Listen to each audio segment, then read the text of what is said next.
Thank you.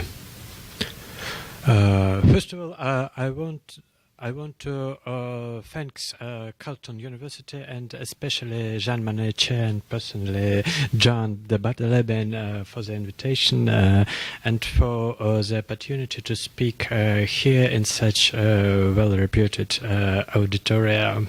It's my first visit to Canada and my first transatlantic flight. That's why I'm a bit sleepy, but I hope I will not fall asleep in 20 minutes. Okay, EU-Russia energy relations between European Union and Russia. A kind of Russian view, a kind of further perspective from Russian side of the table. I will mostly concentrate on Russian energy policy and on the third point on EU-Russia relations because thanks to Amelia, she gave a very detailed overview of European Union energy policy and I 95% agree with ideas she expressed about recent development of European energy policy. So you do a part of my job. Thank you. Okay, everybody knows that Russia is quite a lot reliable on energy sector. That's the truth because energy represents 30% of GDP, more than half of export. And as far as I remember, 70% of export into the European Union. And energy revenues provide about half of Russian budget if we put together official budget and some development funds, financial funds which exist in Russia. In 2009, Russian government adopted a new energy strategy till 2030 with several old priorities and some quite new and unusual for Russia priorities. Well, old priorities is development of eastern regions and diversification of energy transport infrastructure and gas and electricity. Also, quite an old priority is development of Arctic shelf. We've heard about Stockman for many years, at least for 15 years, and now at least we know that a week ago the decision was taken that the development of Stockman should be stopped because no demand in Europe. So let's wait another 15 years, but this is a long-term priority and not an everyday business. And two new priorities which are development of non-fuel energy, renewable energy sources which are of quite modest use in Russia. Now some achievements, some measures were adopted to stimulate renewable energy sources. Something should be done and something will be done, but I really do not expect that renewable will take the same place in Russian energy mix as in European Union or somewhere else, for example. And energy saving. Energy saving is a very crucial aspect of Russian energy policy because the most huge deposit of energy in Russia is not in Siberia, is in European part of country where 80% of consumption lies. If Russian economy will consume, will increase energy efficiency, there would be another additional source of fuel, electricity, energy, etc., etc. Of course, all these plans require huge investments. Here you can see very detailed information. The total volume is huge. It's about 2.5 thousand billion of USD of United States dollars till 2030.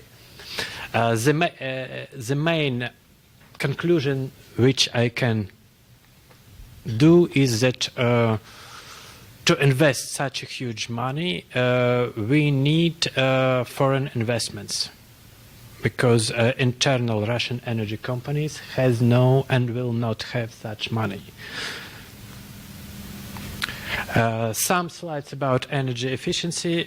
You can see that energy efficiency has been increasing since 2000. This is a natural process. This is a business adaptation for increased price of energy sources. Here you can see more detailed that the above line was a forecast of Russian energy intensity, and this one line is an actual trend of energy intensity. You see that actually energy intensity is decreasing even faster than it was predicted. So energy efficiency policy is at the very beginning, but it will, I'm 90% sure that it will produce a very useful and very adequate outcome. As far as concern external priorities of Russian energy strategy, we can identify several crucial key strategic elements. First of all, priority of European market. Russian share in EU gas import is about 30%, coal 27%, oil 32-33%. This is Russian. This is the biggest. Europe is the biggest market of Russian energy resources. So it is big consumer. It is predictable consumer, not as China or probably not as Ukraine with some governmental troubles and shifts in policy, not as Belarus with very personalized political regime. Europe is predictable and lawful consumer.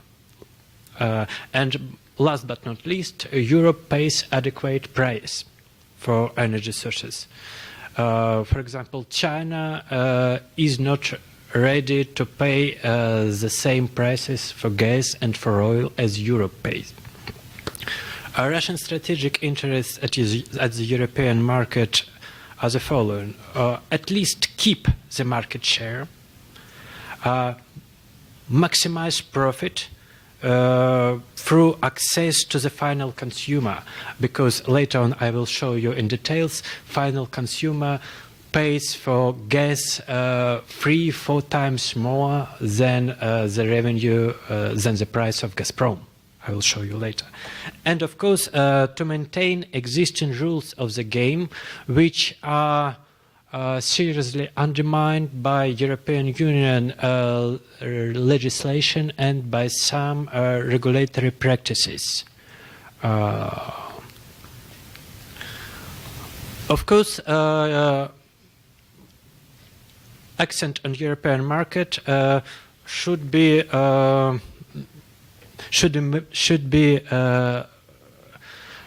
made with a line of some expert diversification, but expert on the East will not be so big as European expert. You may see that in 2005 oil eastern dimension of Russian export for oil was about 7%. It would be about 20% in 2030. As far as concerned gas, East export was 0 in 2005. Probably it would be about 18-20% in 2030. Europe, which is the green part of the column, will be major consumer, will stay as a major consumer. Well, this is simply an example of oil pipeline built several years ago to China and to Pacific region via Skovorodino and via Nakhodka, where from which oil was transported to China and to some to Japan and to some other countries of Pacific. Another key priority of Russian external LNG policy is a stable transit. Because Russia, as well as European consumers, have suffered because of unpredictable behavior of several transit countries.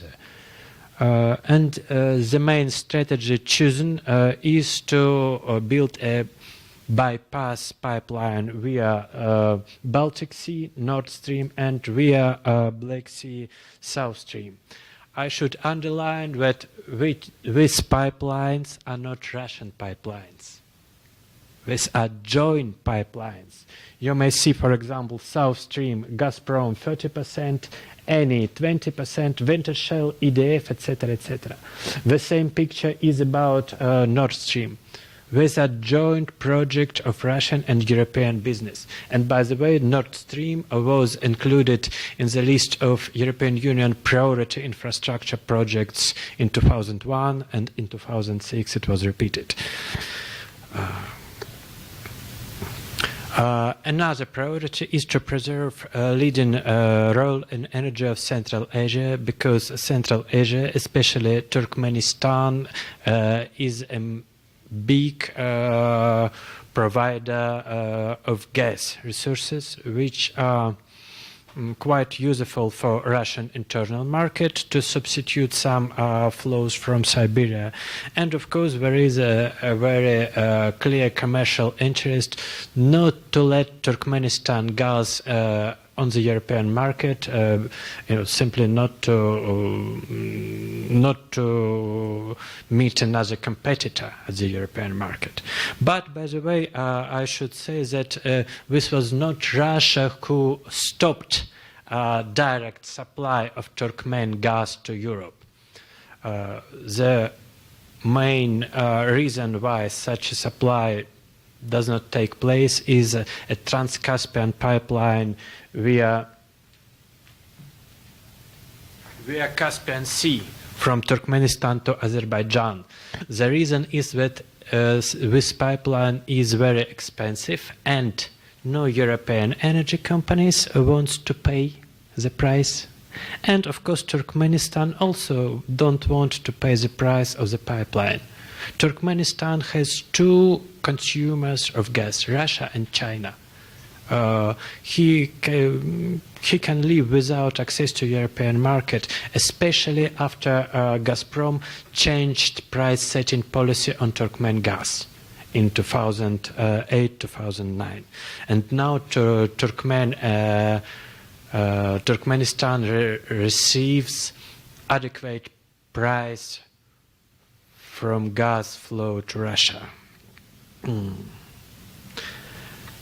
And latest priority of Russian external energy policy is an attempt to diversify energy export nomenclature, to export not raw materials but some goods with added value. For example, not gas but electricity, not oil but oil products, or probably some sophisticated services as construction of nuclear plants, etc., etc. But I should specify which such any attempts to diversify export nomenclature meet very unwelcome reaction from European side. For example, ideas to export Russian electricity at European market have been discussed for 15 years and no results till now because of political decision of Europe. We don't need Russian electricity, we will buy Russian gas and we will produce electricity at our own generation plants. Well, it's rare decision, of course, but we don't like it.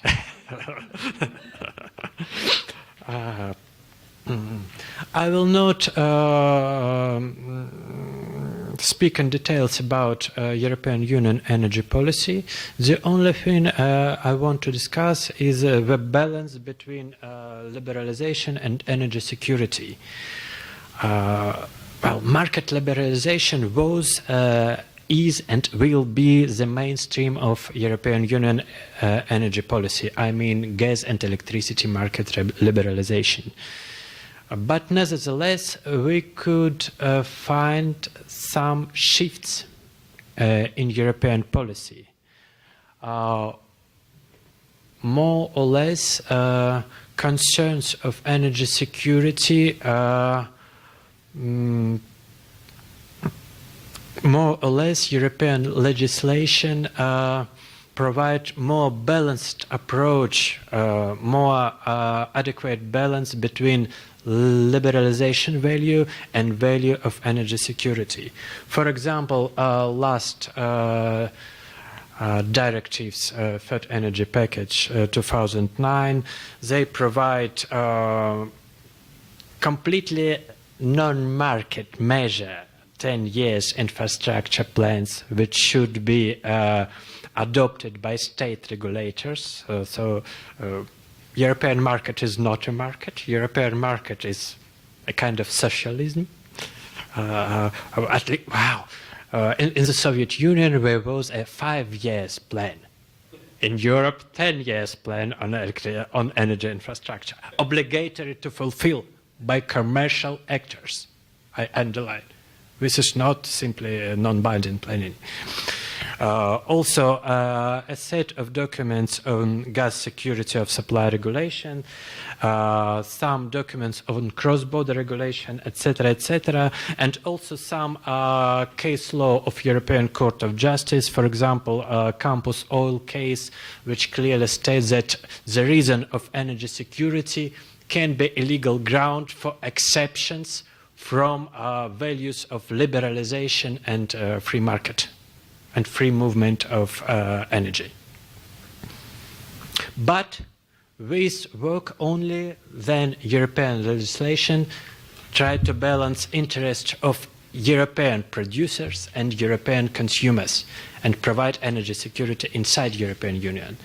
European legislation doesn't take into account the interest of external actors, despite the fact that 70% of gas and 80% of oil which European Union consumes is imported oil and imported gas.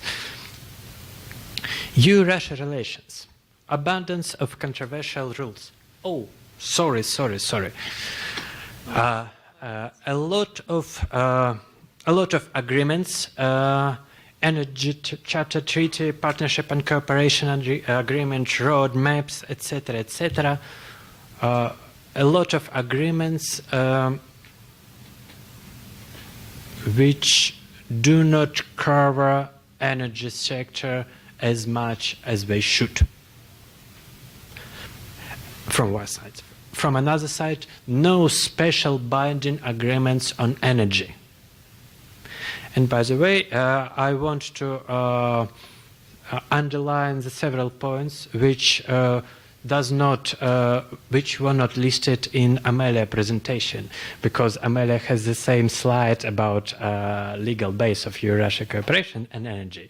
But I was not surprised that Amelia didn't mention bilateral treaties of member states, for example, investment protection treaties, which are in clear contradiction with provisions of Third Energy Package. So, or better to say, Third Energy Package is in clear contradiction with bilateral obligations of member states under bilateral investment treaties with Russia. And two other documents. I should mention two Russian initiatives. This is a proposal on a Convention of International Energy Security and a proposal on agreement of cross-border energy infrastructure, which really fall in the darkness because nobody in Brussels wants to discuss it. Brussels has acquis communautaire and don't want to step aside of acquis. But we need not a unilateral set of rules, contradicting set of rules. We need one mutually agreed set of rules which would accumulate all interests of both parties and all concerns. Okay, third energy package.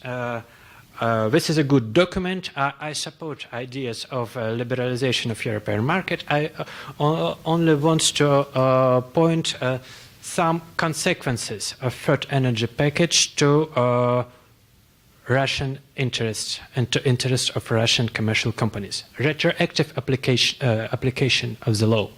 Gazprom has pipeline in Lithuania, but under third energy package, Lithuanian government tried to nationalize this pipeline. Not very market approach. Contradiction with existing obligations. And I should underline that this is not a Russian view.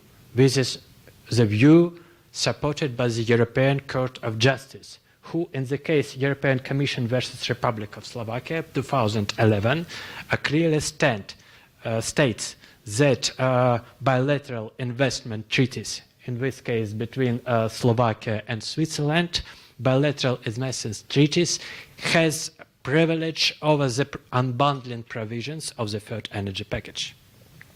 And some other regulatory challenges.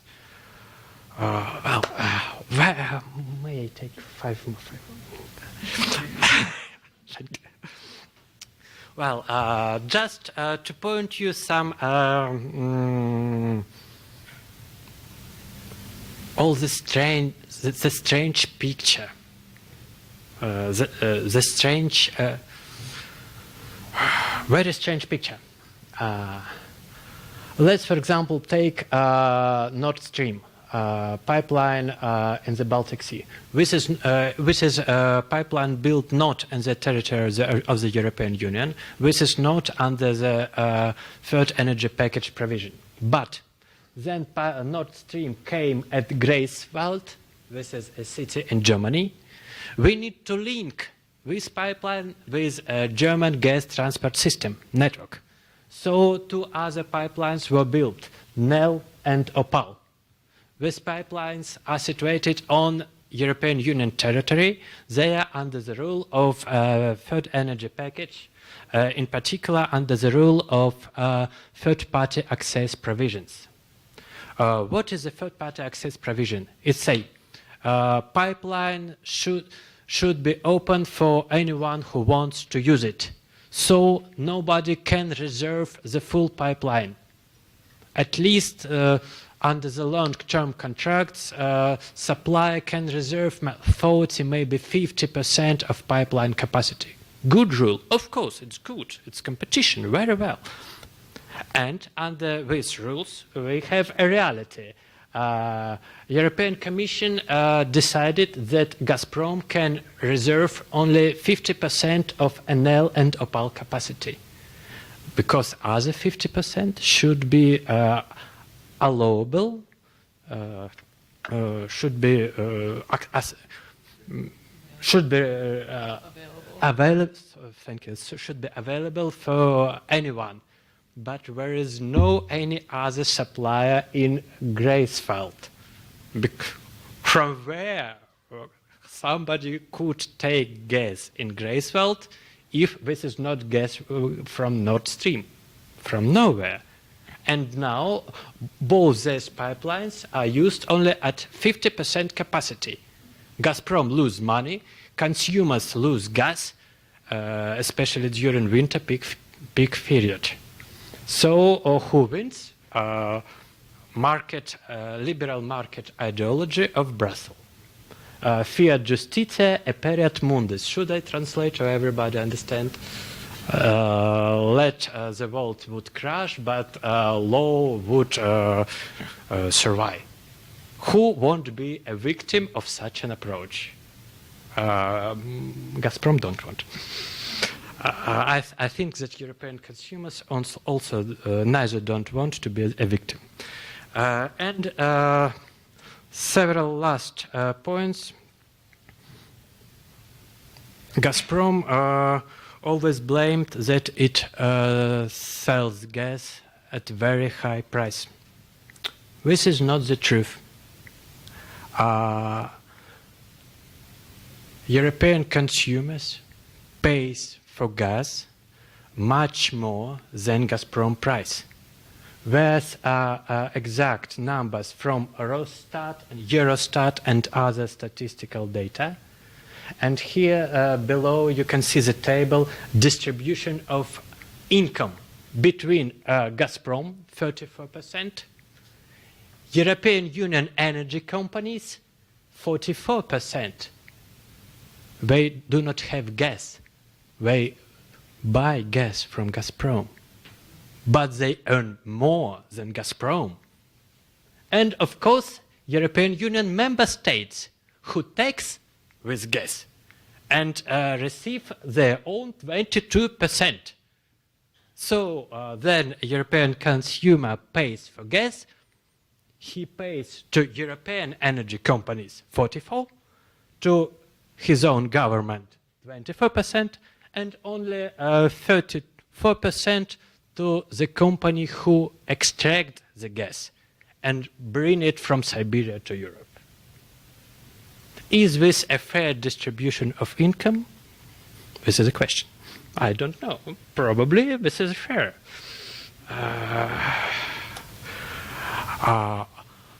Why such distribution of income does exist? Because Gazprom cannot find an access to final consumer, because he should use mediators, European energy companies. People from Brussels often say, third energy package is very favorable for Gazprom because it will allow Gazprom to reach final consumer. In theory, yes, but in practice, even European companies, new European companies, can hardly bypass from a national monopolies like Electricité de France, Gaz de France, etc., etc. You may see European Union statistic. What is the market share of three biggest companies at national retail market? 99, 100, 75, 100, 100, 100, 100. Is this a liberal market? No, this is oligopolic market. Who are these oligopolic companies? European countries, energy companies like Total, etc., etc. Will they allow Gazprom to join them? And of course, no.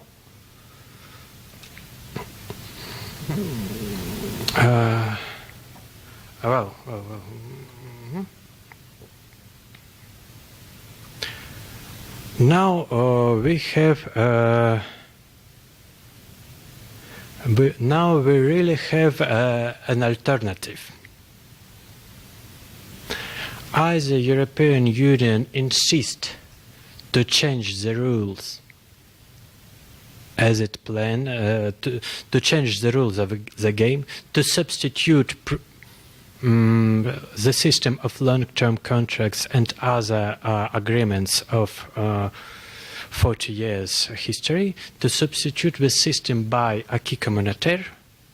Either we should try to find some mutual solutions. Alternative is very simple.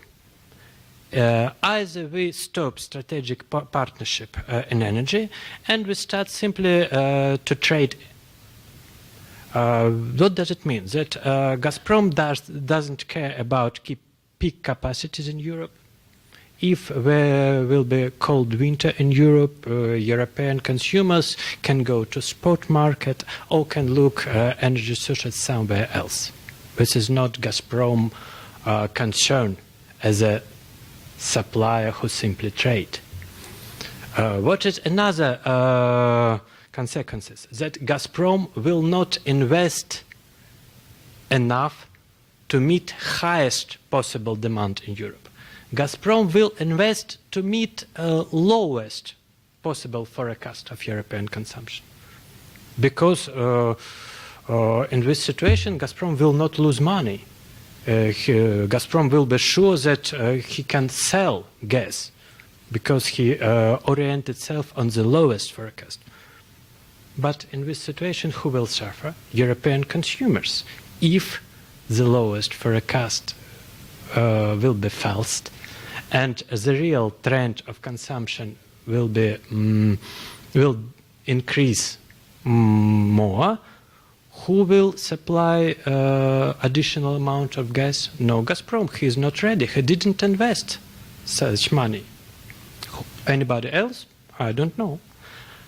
But if European Union and Russia would like to continue existing partnership, existing long-term energy partnership, we should try to elaborate mutually acceptable rules of the game.